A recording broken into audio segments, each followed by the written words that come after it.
República, encargada de la presidencia, ahora en la ausencia del presidente, y además usted tiene la gran responsabilidad de ser la secretaria de Estado de Educación. Tengo también es un placer tenerla. Otro título que tengo es amiga de Percio. ¿Cómo usted se siente?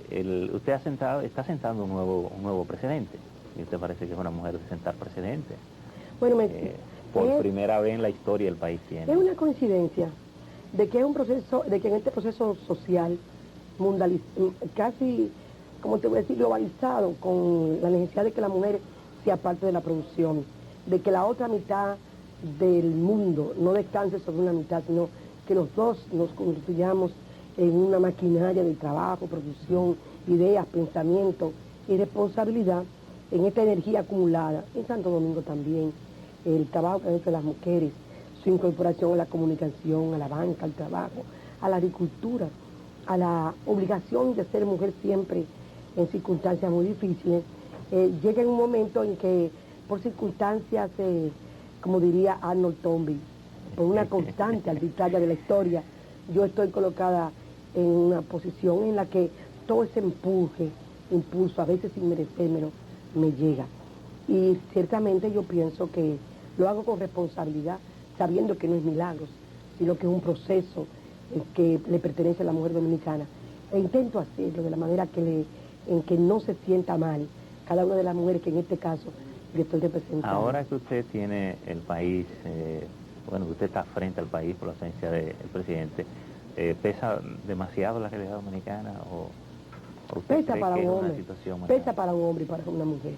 Por ejemplo, en estas circunstancias los precios del petróleo son una difícil coincidencia con una toma del poder, ¿verdad? Y eso es algo que nos obliga a ser más serios en cuanto al uso de los recursos, la inversión de capital, estirar cada peso y siempre estar alerta protegiendo a los pobres, los humildes de este país. O sea, es una situación difícil de la que creo que vamos a poder salir con trabajo común, con visión común y con corresponsabilidad con los ciudadanos. La decisión de no subir de nuevo ahora los combustibles, incluso lo ha adoptado el gobierno, incluso de la que está usted hablando ahora, y habló incluso el propio presidente en la ciudad de Nueva York, donde se encuentra. ¿Es una decisión definitiva o será una decisión de espera, puesto que el petróleo anda ya, por ejemplo, hoy a 35, 49 dólares? 35, 39 dólares. 35 dólares. Mira, las mismas resoluciones y el proyecto de la industria y comercio, como el proyecto de ley que puede estarse conociendo dentro de unos días en el Congreso, establecen una revisión permanente de los precios para hacer ajustes de inmediatos. Ciertamente era cada 15 días. Se suponía que cuando nosotros nos reuniéramos ahora, hoy hay una reunión del Consejo de Gobierno, del Consejo Económico, ¿verdad? La parte financiera del gobierno, el equipo económico. En ese sentido, si los precios habían subido, la tendencia era a subir. Y eso hizo colocar en el ambiente la posibilidad de un aumento de precios, pero el presidente de la República ha tomado una decisión como un colchón de lo que puede suceder. Y creo que en el día de hoy estudiaremos todas estas cosas. Pero esa decisión del presidente es la decisión correcta para este momento. Y desde el punto de vista del gobierno, ¿cómo valoran ustedes el inconveniente, por ejemplo, de la salsa en los precios del petróleo y los objetivos que se ha trazado el gobierno? El gobierno ha establecido básicamente 4 grandes prioridades: educación, salud, vivienda y agropecuaria, que es la alimentación. Y la cultura. Nos interesa mucho que se mencione la cultura, que es un resultado de lo que es la vida. Bueno, yo diría que el país tiene que romper con esa dependencia de los hidrocarburos para el pago de la deuda externa. Este país tiene que conocer un paquete de leyes que equilibren esa situación. No es posible que nosotros vivamos pendientes de la voluntad de un emir de Kuwait. Aunque el producto está en ese sitio, es muy posible que si nos abrimos otras ventanas, la situación sea mucho más auspiciosa. Por ejemplo, hay una ley que tiene que ver con una amnistía fiscal.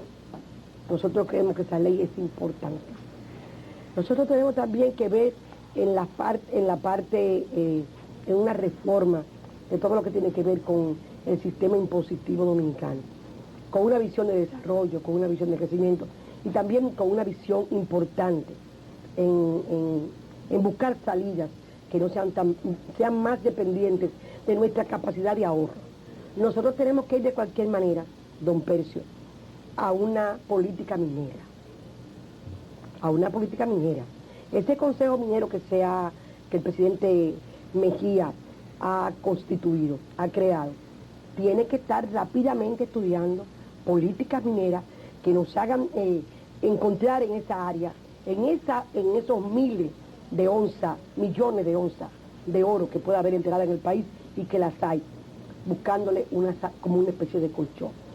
Entonces hay una reforma tributaria que terminar. Hay una ley de amnistía que tenemos que realizar. Hay además la obligación de hacer una política minera y hay que tratar de hacer una política de inversión en las áreas multiplicadoras de los recursos de crecimiento fundamentales, porque al crecer el país también crece el sentido, el carácter recaudatorio del Estado. O sea que hay una política de desarrollo a fondo, una reforma fiscal y una visión realmente cierta de que no podemos depender únicamente de los hidrocarburos. Esa política minera incluye la búsqueda de petróleo porque históricamente la República Dominicana ha tenido unas expectativas y llegó en un momento en que el propio presidente Antonio Guzmán anunció que había petróleo en Charco Largo. Eso es posible, pero es buscar, a veces encontramos. Pero aquí sabemos lo que tenemos en minería, aquí sabemos lo que tenemos en oro, aquí sabemos lo que tenemos en mármol, en muchísimas otras cosas. Aquí hay aspectos que son fundamentales. Si de verdad nosotros queremos abrir un país a un descanso, un colchón de descanso, en términos de deuda externa y de desarrollo. Por eso nos estamos apurando también en todo lo que tiene que ver con préstamos que tienden a financiar áreas en las que el desarrollo, en que se potencializa el desarrollo. Por eso ayer vimos con tanta satisfacción cómo el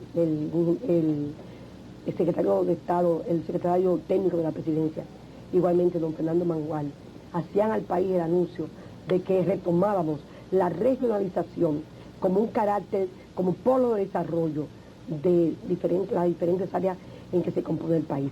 Es una mentalidad de desarrollo, de visión de inversión, de creación de riqueza y al mismo tiempo de revisión del abanico de posibilidades que tenemos a donde está salir de la dependencia de los hidrocarburos. Bueno, una de las cosas que usted ha mencionado, lo del decreto que establece las nueve regiones para fines de planificación del país, y eso indudablemente implica una descentralización del manejo, o debe implicar una descentralización de los manejos de los recursos. ¿Está el gobierno en voluntad de soltar el dinero para que vaya a los sitios? Lo estamos haciendo. Por ejemplo, yo conversaba con el presidente Hipólito Mejía y sobre algunos aspectos y tomamos algunas decisiones. Nosotros, por ejemplo, para la escuela, los productos que tienen que ver con el mantenimiento, la limpieza y el aseo de los estudiantes de la escuela, los hemos remitido a compra a las direcciones distritales de educación. Usted me dirá que es una pequeña, que no es una política... Es una pequeña decisión, pero es una gran pequeña impacto, e importante decisión de gran impacto. Inclusive, en un municipio donde la educación pueda comprar 100.000 pesos, 200.000 pesos en ese tipo de bien, circula el dinero del Estado, que también es de ellos. Pero al mismo tiempo se crea, con el comité de mantenimiento de la escuela, los directores y al mismo tiempo con los padres y amigos de la escuela, se crea una situación de corresponsabilidad y se comienza a pensar en que no todo depende del centro. El centro es para irradiar una descentralización. El centro no es para tomárselo todo, sino para organizar cómo devolver las cosas a las comunidades, a los ciudadanos. ¿Eso piensa usted hacer en educación? Ya, en esa parte ya lo hice. Y si me responden los padres y amigos de la escuela, si me responden los directores regionales y los directores de distrito, si la comunidad se integra a la escuela, porque toda descentralización demanda participación ciudadana. Porque si uno descentraliza el poder y no el hacerlo colectivamente, de manera asociativa, uno lo que hace es quitar un poder central y hacer muchos poderes chiquititicos centrales. Entonces esto conlleva una política importante, que yo pienso en estos días reunirme con entidades como la GTZ alemana para tratar de hacer campañas de descentralización, de conceptualización de lo que es la participación ciudadana. Y inclusive he estado esperando reunirme rápidamente con un bello programa que me propuso Muquien Sanben sobre educar al ciudadano para su propia independencia, su participación. Entonces son cosas que van parejas y que hay que hacerlas porque nosotros creemos en eso. Nosotros somos realmente socialdemócratas. Aquí en el país, muchos se quiso caricaturizar durante muchísimo tiempo las posiciones ideológicas que sustentaba el doctor José Francisco Peña Gómez. Pero José Francisco dejó un pensamiento, una estela, una manera de hacer las cosas, y nosotros, esto de la regionalización tiene que ver mucho con el gobierno compartido. Claro. Y comenzar a crear responsabilidades con estas regiones y hacer polo de desarrollo desde cada una de esas regiones. Ahora, ¿de qué estaríamos hablando? ¿De retomar un nuevo plan decenal? Sí. ¿Sería necesario? No, nuevo plan decenal no. Yo pienso que cada época tiene su nombre, aunque el plan decenal siempre deberá quedar en la historia de los dominicanos, porque en una época difícil, donde estábamos más bien disgregados, fue posible que la educación dominicana y todos sus actores vertebrara un plan de 10 años y que ya tiene algunos 7 u 8 en vigencia. Entonces esto es una cosa que tenemos que respetar y que mantener.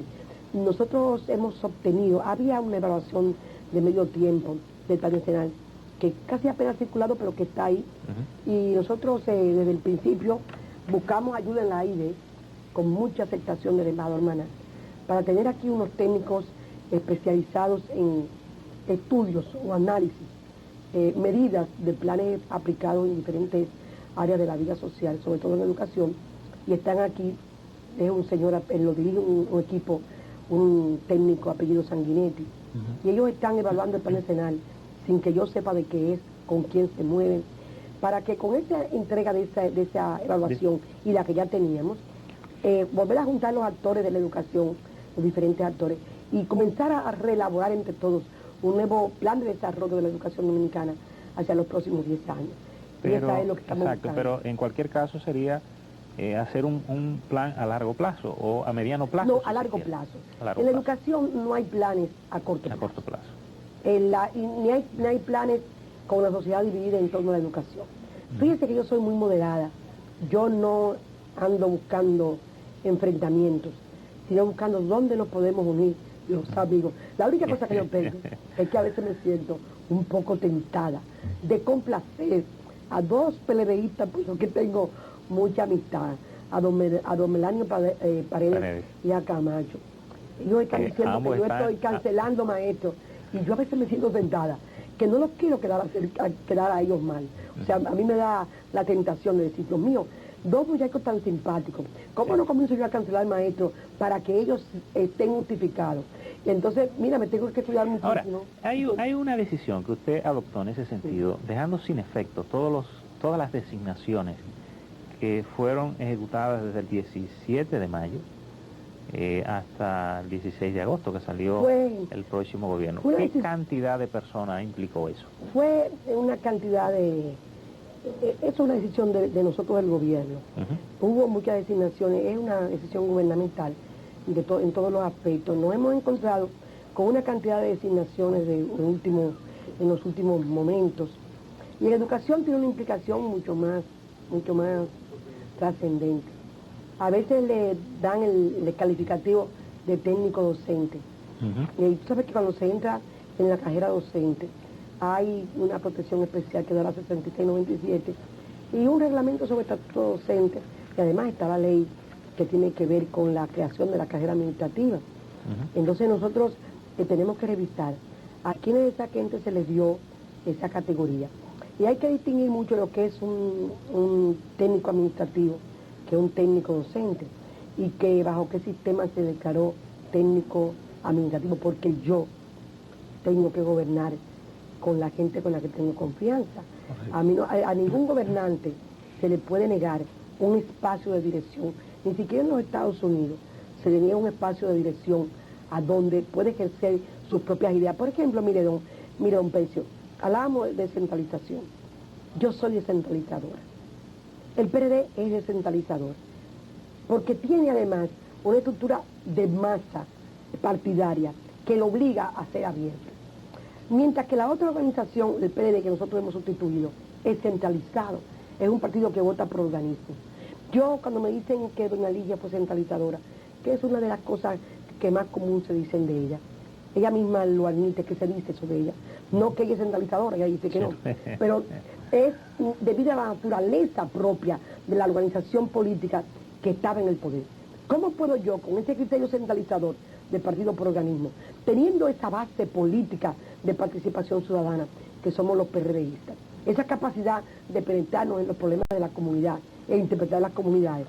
Nosotros tenemos que tener un sentido de administración ahora diferente. Hay que ver tal vez varios aspectos de ese mismo problema. Una es, en la República Dominicana se invierte apenas el 2, casi algo menos del 3% del Producto Interno Bruto, y lógicamente en un tema tan prioritario como la educación, ese es un... Somos el tercer país de América de más baja inversión en educación. Okay, pero lo que quería relacionar era esa baja inversión con la parte gerencial. ¿En qué medida ambas afectan el sistema educativo nacional? El concepto. El 98% del presupuesto, que ya este año son 8.000 millones de pesos, si pudiéramos cumplirlo, ¿verdad? Y creo que lo vamos a cumplir, es el 98% en carga fija y solamente un 2% en cargas fijas. Ustedes, o sea, denominan cargas fijas, maestros, sueldo, incentivos, alquileres, ayuno escolar, se va a esa cantidad de recursos. Y en términos de inversión de capital solamente un 2%. Por eso, en medios educativos por estudiante se invierte solamente 26 centavos de dólares. Hoy 4 pesos con la subida que tenemos en la prima del dólar. ¿A qué usted aspira? Bueno, nosotros aspiramos primero a alcanzar un 5%, en nuestro periodo del Producto Interno Bruto y quizás sobrepasarlo hacia el último año. Aspiramos a obtener calidad en el maestro. Aspiramos a disminuir... Eso sería alrededor de 15.000 millones ¿De qué? 15.000 millones de pesos. Si nosotros fuéramos al 5% del Producto Interno Bruto, el 5%, 300.000, estamos hablando más o menos de una cantidad de 15 y 16.000 millones. A una cantidad parecida. Porque, mire, escuelas, no tenemos la planta escolar que necesitamos. El problema es muy complejo. Primero, yo quiero decirle que la calidad es lo primero. Seguir invirtiendo en los maestros, seguir invirtiendo en una cosa que nos parece importantísima. Aquí se diseñó los programas para la inserción del alumno en la ciencia de la informática. Sin embargo, se dejó para un segundo plano el maestro, y eso hay que cambiarlo. El maestro es primero, aunque no me niego a que sea conjuntamente con los alumnos. Claro. Pero si usted invierte primero en el alumno y no en el maestro, el paradigma del maestro se va destruyendo rápidamente. Entonces nosotros tenemos que saber que hay un problema de currículum. Tenemos un problema bastante grave en matemáticas. Tenemos un problema bastante grave en la ciencia. Y tenemos un problema muy grave en términos de lengua española, que son los 3 instrumentos por los que llega el conocimiento, al mismo tiempo por los que uno se adentra en la mundialización, en la tecnología y en el conocimiento profundo que tenemos hoy en día como desafío. Esos son aspectos fundamentales. La calidad, el recurso humano, el maestro, seguir contribuyendo, porque al fin y al cabo los maestros dominicanos siguen siendo un sector bastante golpeado de la sociedad. Pero no solamente eso. Tenemos, así en todo el sistema escolar, tenemos el problema de las aulas, la falta de aulas, el deterioro de las aulas. Yo le decía que ayer a unos amigos, en un programa que pensamos realizar rápidamente, que el número, por ejemplo en Pedernales, hay 71 escuelas que no tienen reteretes, que no tienen el uso sanitario. Eso es grave. Entonces eso es grave. Y además, mire, nadie tiene que ofenderse porque uno diga estas cosas. Porque un país que invierte el 2.6 de su Producto Interno Bruto en educación, ha mejorado, porque hace apenas en los 90 teníamos un 1.2, ha mejorado. Pero no es verdad que se tenía resuelto tantos problemas como decía la propaganda. O sea, se hablaba mucho de lo que habíamos avanzado, pero no se hablaba mucho de lo que teníamos que avanzar. Y yo tengo que hablar de las metas que tenemos que alcanzar, porque solamente lo vamos a lograr si la sociedad dominicana presiona para seguir invirtiendo en educación. Yo quisiera que antes que habláramos de esa meta, para que la gente tenga una idea de qué tamaño estamos hablando del sistema educativo nacional. Por ejemplo, como han terminado las inscripciones en las escuelas y ha comenzado el año escolar, ¿cuántos estudiantes tiene el sistema educativo nacional? Mire, ¿Usted tiene ese dato? Nosotros esperamos ayer con la licenciada Clara Joa, su secretaria magnífica, dama, planificadora, que trabaja con nosotros, estamos haciendo, tratando de tener las estadísticas de la escuela no se tiene en un mes, pero algunas se tienen al final. Nosotros teníamos más o menos 2 millones y pico de estudiantes, unos 600 en la educación básica, unos 500, 600 mil en la educación media, con una presión muy grande de la inicial hacia la media, que es el bachillerato, porque al mejorar la presencia de los estudiantes en la educación básica, se está creando una rápida presión hacia la otra escuela. Y debo decirte que ese es un caso dramático, porque al no ver espacios, por ejemplo, en el Distrito Nacional, el 70% de los liceos son nocturnos. Correcto. Y sin luz, y están usando las aulas para niños, no para personas ya de 16, 17, 14 años. Eso crea mucho más deterioro, porque el pupitre del niño no es posible que sea usado por el adolescente, y muchas veces por los adultos, que son los grandes cantidades de estudiantes nocturnos. Así que hablamos de 2.200.000 estudiantes. Sí. ¿Se han encontrado soluciones para los estudiantes que no tenían aulas? Estamos buscando esas soluciones. Vamos a tener una primera semana de dimensión de los problemas. El presidente nos ha dado una partida para arrendamientos. Hemos encontrado una gran aceptación de la sociedad. Tenemos préstamos fabulosos, búsqueda de espacios, denuncia de espacios perdidos que se están rescatando, espacios mal usados que vamos a usar bien. Y estamos entonces gerenciando un problema que es histórico, que yo me prometo que el año que viene no lo vamos a tener cuando salgan las clases, porque el mayor desafío de nosotros era abrir en la fecha señalada por la antigua administración, que es una manera de educar en la continuidad del Estado y de decirle a la gente que el gobierno que encabeza Hipólito Mejía quiere cumplir y darle prioridad a la educación. Hay un tema del que la gente se queja mucho en el sistema educativo, que es el de los colegios privados. Alzas de tarifa y cambios permanentes en los libros y que no permite, digamos, que un hermanito menor o un estudiante pueda heredar esos libros. Mira, esto es una cosa que yo quisiera explicar bien, porque en la prensa hay varias interpretaciones.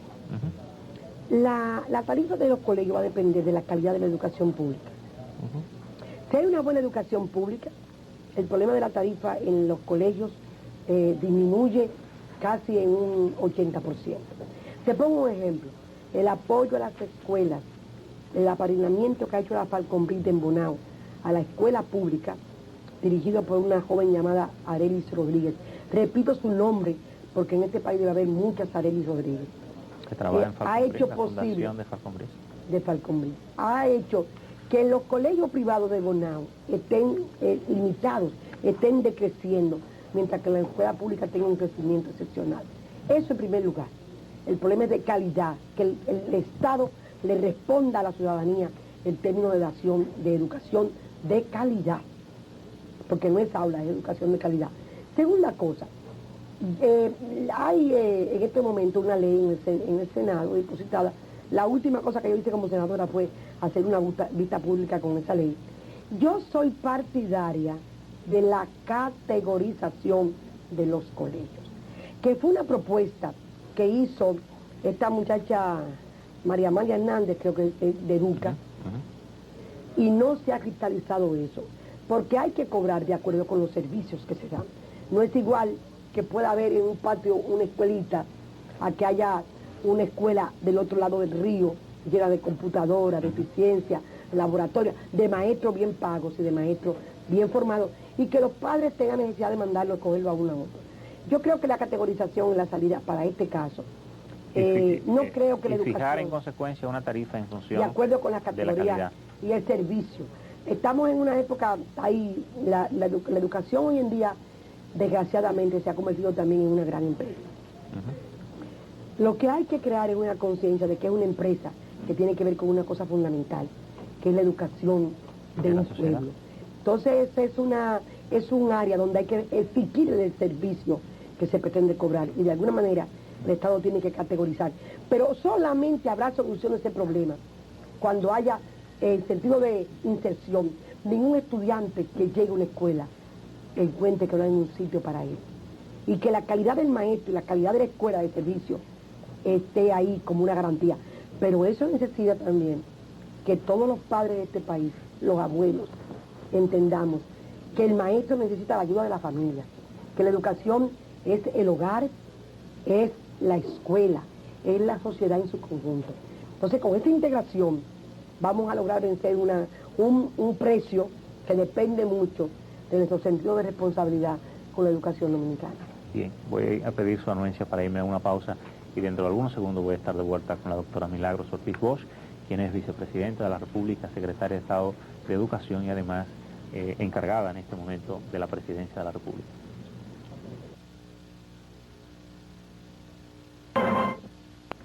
Bien, señor, estoy de vuelta con la doctora Milagros Ortiz Bosch, vicepresidenta de la República y secretaria de Educación.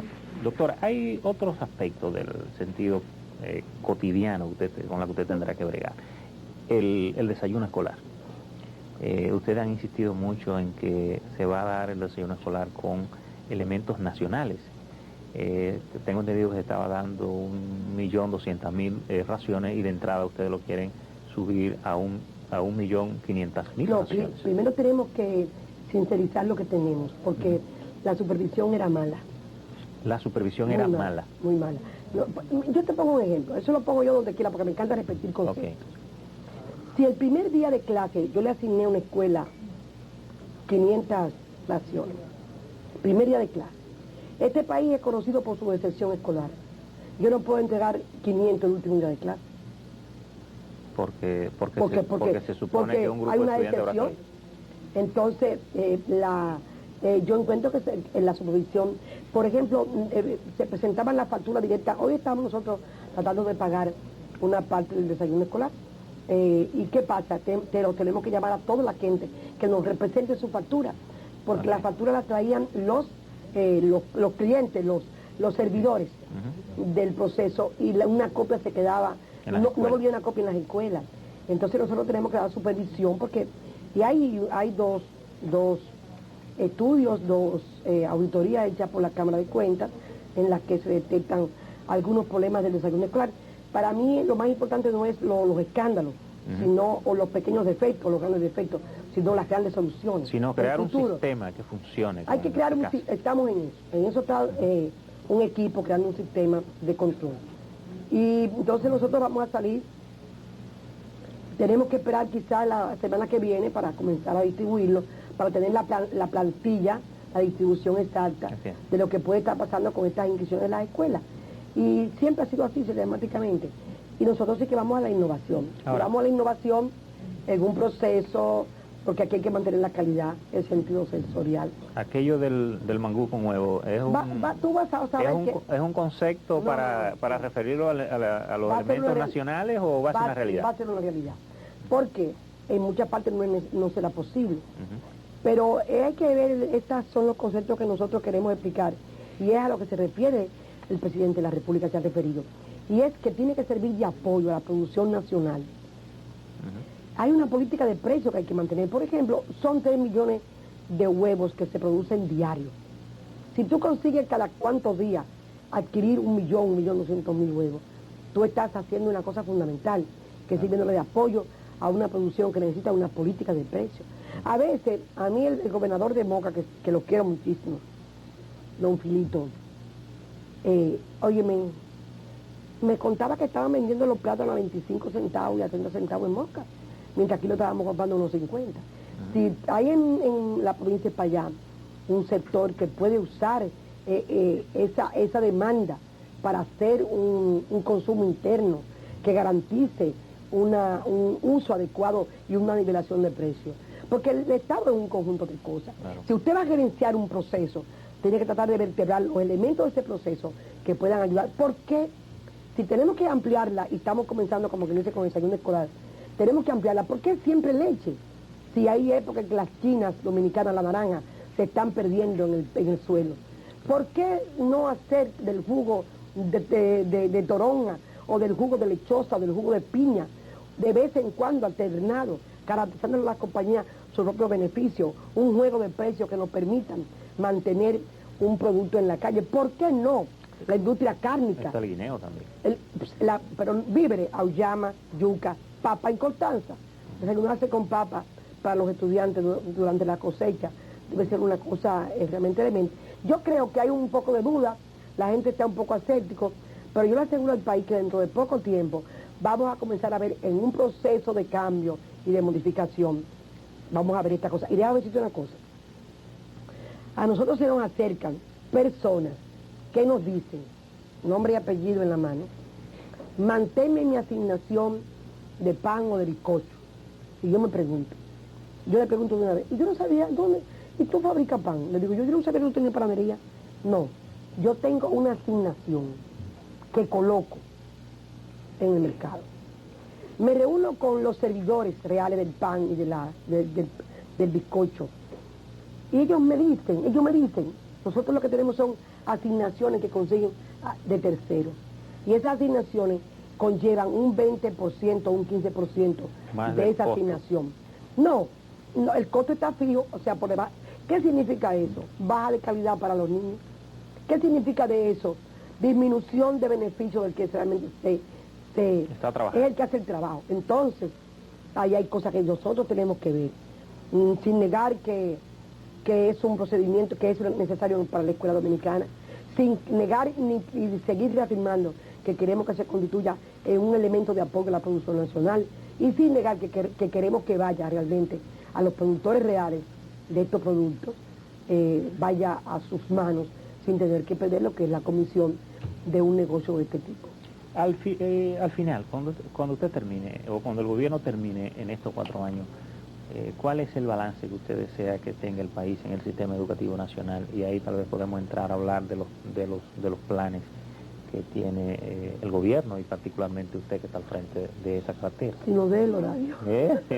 Que viene conseguida contra el tiempo. Bueno. Hay una reunión, por cierto, a las 8:30. Déjeme decirle que aquello aspiro. Mira, yo quisiera aspirar a día cumplir cada una de las pequeñas metas. Las grandes metas son cargas que se van resolviendo o definiendo en el camino. Nosotros aspiramos a mejorar la calidad, a disminuir la deserción escolar, a subir la permanencia del estudiante dominicano en años escolares.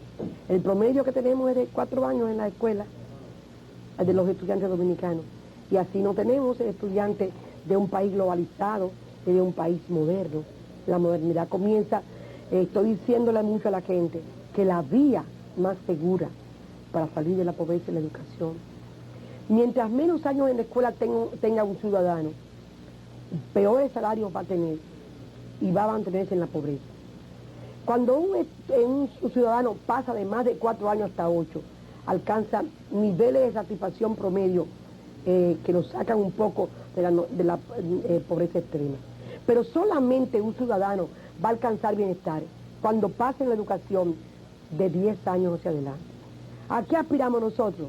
A constituir a hacer que la mayoría de los dominicanos estén en la escuela por lo menos algunos 7 u 8 años. En este periodo, si alcanzamos ellos, sentiríamos muy satisfechos. A reorganizar la educación técnica, profesional, técnica, vocacional, para hacer los técnicos medios que este país necesita, cosas en las que nos estaremos adentrando en el curso de este mes. A disminuir el analfabetismo. Por ejemplo, hoy es el día en el que en el mundo entero se hace una referencia, una reflexión sobre lo que es el analfabetismo. Y me alegro mucho hacerlo desde este programa. Mira, en la frontera, los promedios de analfabetismo llegan a un 50%. Fíjate cómo la pobreza tiene que ver, el mapa de la pobreza dominicana, donde somos más pobres y donde no somos más pobres, tiene que ver con los niveles de analfabetismo que hay en el país. Entonces, a disminuir seriamente el analfabetismo. Hemos hecho un gran contrato con unos técnicos israelíes, especialistas en 2 cosas: en lucha en programas para vencer el analfabetismo, y segundo, introducción masiva de los maestros en el conocimiento de la informática, en el manejo de la informática para la enseñanza y la educación. Esas son las cosas que nosotros aspiramos a que en la escuela dominicana el año que viene disminuya los niveles de falta de aulas, de falta de posiciones, no de aulas, de asientos en las clases. Es decir, que pudiéramos decir que usted tiene tres objetivos claramente identificados. Reducir el tiempo del estudiante en la escuela. Aumentar el tiempo de presencia del estudiante. Aumentarlo, mejorar su nivel y mejorar la calidad de los recursos humanos. Maestros y los recursos humanos en sentido general. Descender el analfabetismo en áreas muy determinadas. Y hay una cosa que sí voy a decir, porque eso para mí es, igual como yo decía cuando llegué al Congreso, Sí, claro. que yo quería una justicia que es diferente y iba a hacer cambios por la mujer. Me tardaron 2 años, pero por fin lo conseguimos. Es esta cosa final. Darle una fuerza masiva a la educación inicial. Esa de los niños desde que nacen hasta los 4 años, que es el momento en que el capital, la inversión en educación es más rentable. Don Percio, no salgo yo de ahí sin haber vencido este siguiente problema. Los niños de las clases medias están yendo antes del año a las escuelas, a los colegios a aprender. Los niños del pueblo solamente pueden llegar a la escuela, se le abren las aulas, algunos a partir de los 5 años. Nosotros necesitamos tener un sistema de inclusión, de participación, un sistema de educación inicial no formal, participativo, en el que participe la comunidad y que nos diga que los problemas de la educación que se inician en la educación básica se pueden enfrentar si el niño aprende a aprender desde casi el instante en el que nace. ¿Pudiera ser ese un mecanismo eficaz para paliar el gran nivel de analfabetos que hay en la República Dominicana? De delincuencia infantil. Adultos, por ejemplo. Sí, pero el inicial, eso no, la educación de adultos es una parte muy especializada de la educación, no es la inicial.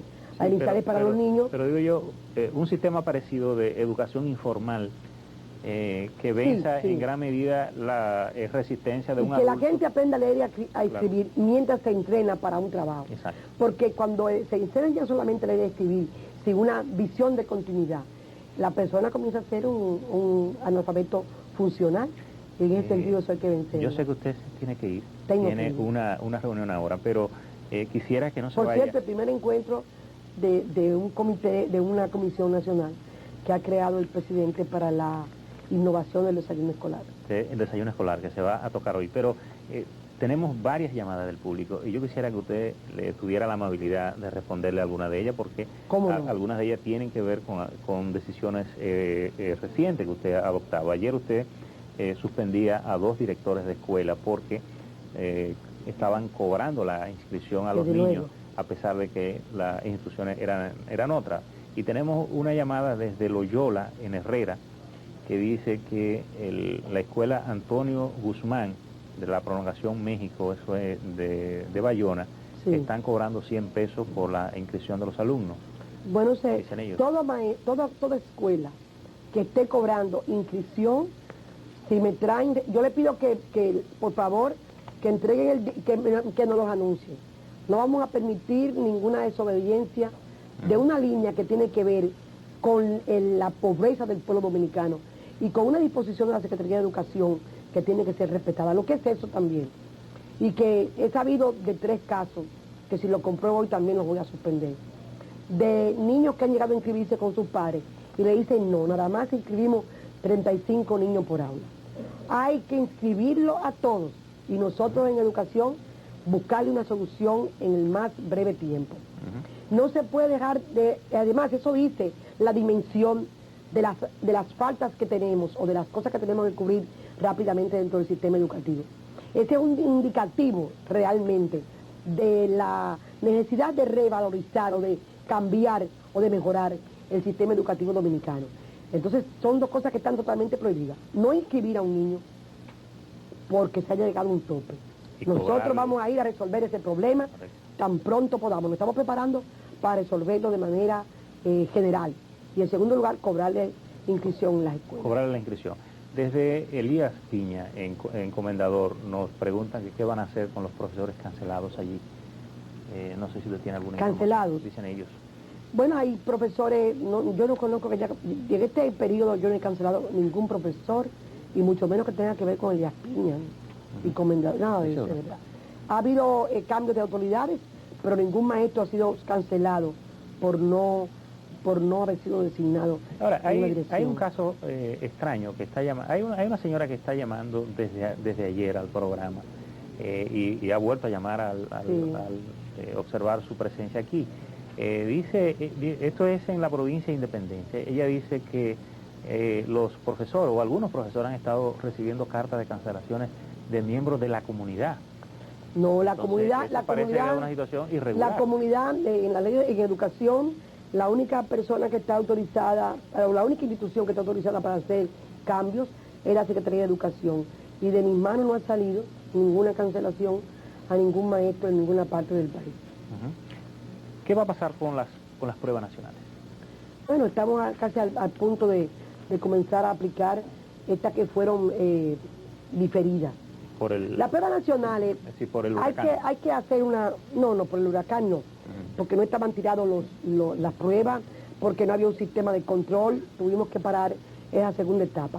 Las pruebas nacionales, hay que buscarse siempre mantener un sistema que indique que la inversión del Estado, que nos sirva para medir cómo está la inversión del Estado en términos de respuesta de resultados, que conlleve un análisis, una evaluación de la escuela, del sistema educativo, de los profesores, de los alumnos. La carga de la prueba nacional hay que ponerle aspectos diferentes, o sea, que la presencia sistemática, cuántos puntos y qué refleja la prueba nacional en relación con la conducta anual del maestro, la escuela y el alumno. O sea, hay que hacer una revisión de eso, pero de cualquier manera siempre hay que mantener una escala, una medida de resultados estudiantiles. Un sistema de evaluación. Pero en términos tecnológicos, si de verdad tuviéramos los 324 laboratorios de informática que no están instalados, solamente unos poquitos 100, unos 100, 110, 120. ¿Usted va a continuar con ese plan? Mire, como que no, pero además lo voy a hacer efectivo. Se examinan 23.000, 25.000 estudiantes en esa prueba nacional. Si usted tiene 6.000 o 7.000, 8.000 computadoras, usted puede hacerlos examinar a todos a través de la computadora. A través de la computadora. Y además recibir, ahí no hay quien falsifique un examen, porque los manda todos por el sistema computarizado, a través de una red. Y al mismo tiempo contesta el alumno, y al mismo tiempo la computadora le devuelve la nota. Y posiblemente evita la denuncia, la falsificación, el robo, la denuncia. Y la venta. Y la venta, la corrupción en la educación. Yo estoy dispuesta a decirle al país que el año que viene se van a hacer... La modernidad no es una palabra, no es una propaganda, no es una noticia de primera fila. Sí. No es una noticia de primera fila. Sí. La educación es un hecho real, constante, sistemático. Y la modernización no es una computadora sin luz en el piso de una escuela. Es un sistema un sistema de formación, de uso de la modernidad en términos del sistema educativo. A propósito de eso que usted señala, hemos recibido una llamada del Liceo Pilar Constanzo en Villa Duarte, de un grupo de estudiantes que dice que están preocupados, tomaron las pruebas nacionales y dicen ellos que no aparecen en los listados. Es un drama nacional. Aquí hay niños que han tomado hace años las pruebas nacionales y todavía no están inscritos realmente porque dependen de que aparezca la prueba nacional. Yo no digo que en el último año esto haya mejorado un poco, porque mejoró. Pero yo le pido excusa a nombre del sistema educativo, a todos los padres de familia y los niños que han tenido problemas por la deficiencia del sistema. Y yo les prometo que el año que viene, primero, en el curso de los primeros meses, vamos a resolver todo este problema que afecta a tantos estudiantes. Hay niños que han perdido cursos porque no han podido presentar al cabo de los años los resultados de su prueba nacional. Los estudiantes no son los culpables de ese problema. Eso hay que buscarle una salida. Quizás haya que pensar hasta en un sistema de amnistía. Pero yo le prometo al país aquí, sentado frente a usted, don Percy, que el año que viene tendremos realmente pruebas nacionales con el sentido de la modernidad, de las instalaciones modernas que tenemos que tener implementadas, y con un sentido de eficiencia, de querencia, para que esto no sea un tormento, sino que sea inclusive una alegría de saber, pasé el examen y lo pasé bien. Yo la quiero liberar para que vaya a cumplir con su vida, pero quisiera una cosa final. Usted ha dicho que aspira el 5% del Producto Interno Bruto del país, alrededor de 15.000 millones como presupuesto mínimo en educación. ¿Qué usted aspira que haga la sociedad dominicana por usted para cumplir con estas metas que se ha trazado? Por mí no, por nosotros mismos. ¿O por el sistema educativo? Que la sociedad dominicana se dé cuenta que la prioridad de la educación tiene que ser venir desde la familia, que la familia tiene que presionar y demandar servicios educativos, y que tenemos que contribuir a que la escuela y la familia tengan una unidad en relación con cuidar y servirle a la educación, que los padres se integren a los padres y amigos de la escuela, que los comités de mantenimiento de la escuela sean una realidad en cada barrio, en cada pueblo, y que sepamos que por más aparente que creamos que el cambio de la fachada de la casa o cambiar la casa de madera por una casa de bloc es importante, el mejor capital que podemos hacer es colocar a los hijos para que desde muy jóvenes puedan hacer sus casas de bloc y puedan conducir su propio bienestar por estar dotado del conocimiento que hace falta para el ciudadano sentirse parte de este siglo y ser parte no solamente de producción de riquezas, sino producción de bienestar, de cultura y de progreso. Bueno, ojalá que esa edificación que usted aspira no me pregunte, en el corazón y en la cabeza.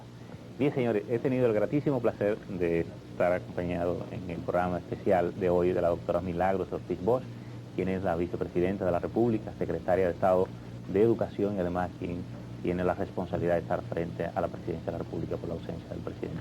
Gracias muchísimo por usted estar aquí y le deseo toda la suerte porque la necesita. Vamos a una pausa y retornamos con más.